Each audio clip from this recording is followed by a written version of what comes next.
Previously. Happy 2018. I think 2017 was like best year of my life. I love performing on stage. I like living with Kelly. I learned how to just release attachment to how people perceive me. I talked about having my anxiety disorder. 2018 is gonna be even better.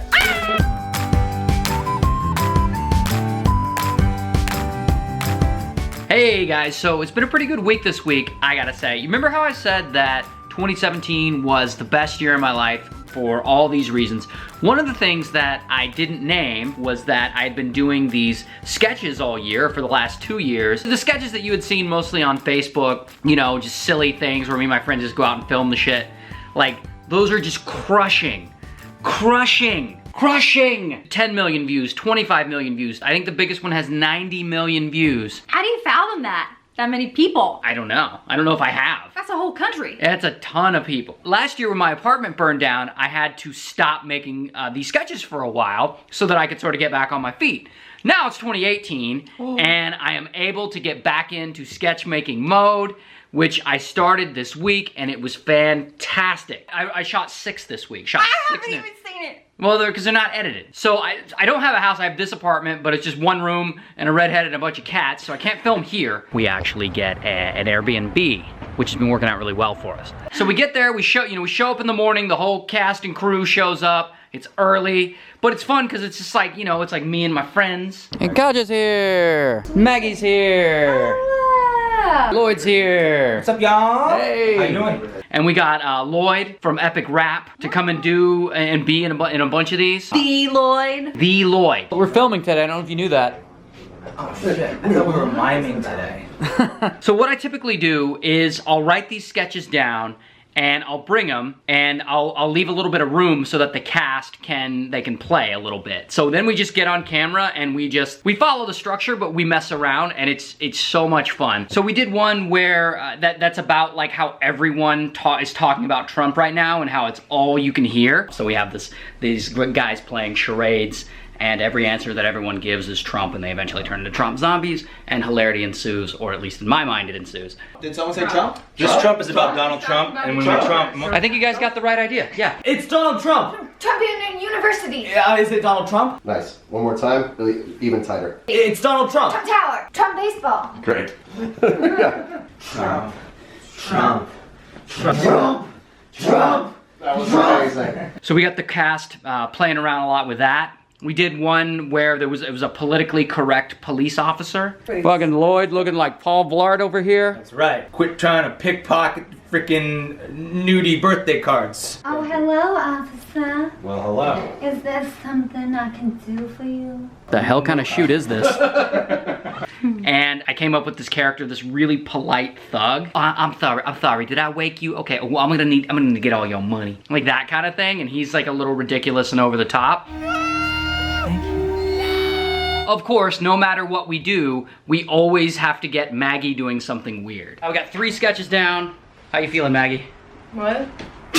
So we had to shoot this like fake water commercial where Maggie had to be some kind of spokeswoman, and she ended up doing it in like a sexy way, and it ends up being a perverted water commercial somehow, because it's like Carl's Jr. or something. That's how they gotta sell water. You even have a towel?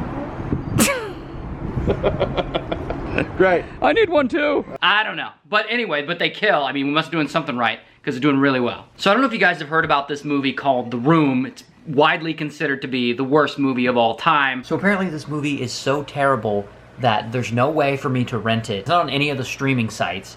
And so I have to like pirate it from one of those really sketchy pop-up ad type sites just so we can watch this movie that is apparently an absolute piece of garbage. Anyway, I'd never seen it, and your girlfriend had never seen it, and I thought I would do something a little bit different this week, and that we could watch The Room, the movie, and then we could watch the James Franco movie, The Disaster Artist, which is based on The Room. Oh, hi, Mark. Oh, hi, Mark. So we had 2 movies to watch. One we'd watch here at home, and the other one we'd have to go to an indie theater and watch that one. What do you think? It better be the worst. I mean, it has a lot to live up to. I don't want to be like, I've seen worse movies. Right. My expectations are really, really low. And they need to be met. Well, I think it's gonna be so bad that it's gonna be good. It's gonna do a little loop there. You're blowing my fucking mind here. like the pug of movies. Right? So ugly, it's cute. Okay, so we gotta watch this bastard on my laptop. Nope. 17 pop-ups later, and yeah, okay. We are cooking with gas here. Now we gotta watch a movie on a laptop like I'm in fucking freshman in college. I already hate it. I'm bored already and we're not even through the title. Oh my god. You know, I gotta say, as someone that has seen all the Star Wars prequels and every Hilary Duff movie, it was the worst movie ever made. Yeah. Another sex scene? Don't even know if it circles back to good. Gross. You are completely suffering through it. Oh, there's a butt. How many sex scenes is this gonna have? It is agony. I think I'm in love with her. Danny, don't worry about that. The payoff is you can say that you've seen it. Mm-hmm. You are tearing me apart, Lisa! No. You can say that you've seen the worst movie of all time. Yeah. A fifth sex scene. This is your idea. Oh, thank God it's over. Well, we all learned a lot from that. Finally. It is rough, but the payoff is then you get to go see the disaster artist and Right. know exactly what they're talking about. Right. You are tearing me apart, Lisa! And the next day, we drove into Santa Monica over to 3rd Street where they have this little theater because we were going to see The Disaster Artist, which is the movie based on the movie, directed and starring James Franco, which is super exciting. So, is this movie about the bad movie going to also be bad? Oh my god, I don't know if I can handle that. All right, you ready to go in? I'm ready. Okay. I want a red Slurpee. A Red Kelly Slurpee? Yes. Okay. Totally worth it. The James Franco version was like funny. It was funny the whole time. It was a good story. It made me appreciate the piece of garbage that I watched the night before. Sorry to say that about someone's work, but man, it was really bad. The Room was really, really bad. Disaster Artist was amazing. We loved it. So what I learned from that whole experience, I mean, this was a pretty public failure for this guy. But I learned it is still much more rewarding and exciting to fail epically than to just never do any of the things that you want to do out of fear of failure or fear of what other people might think. Even if the thing that you set out to do completely fails and doesn't go at all according to plan, something really cool could still happen, like someone makes a movie about you. Because nobody can tell that guy he didn't make a movie. Mm-hmm. And look at all the things that became of it. We're still talking about him. I don't care. I'll do it. So you're saying failure can lead to good things? Yes! It was the Alamo of movies. Think about the Alamo, right? Considered a huge failure. And then they turned into a multi-million-dollar tourist attraction. Right. This movie is just like that. We know his name. If he walked down the street, he'd be like, hey, Tommy! That we'll be famous. We'll show them. It's pretty inspiring that he just made this absolute piece of shit and then later it becomes sort of infamous. The same could be said for, you know, when I'm on stage and I tell a joke doing stand-up and it completely fails. And then I acknowledge that right there in the moment, like, oh, that went exactly as planned.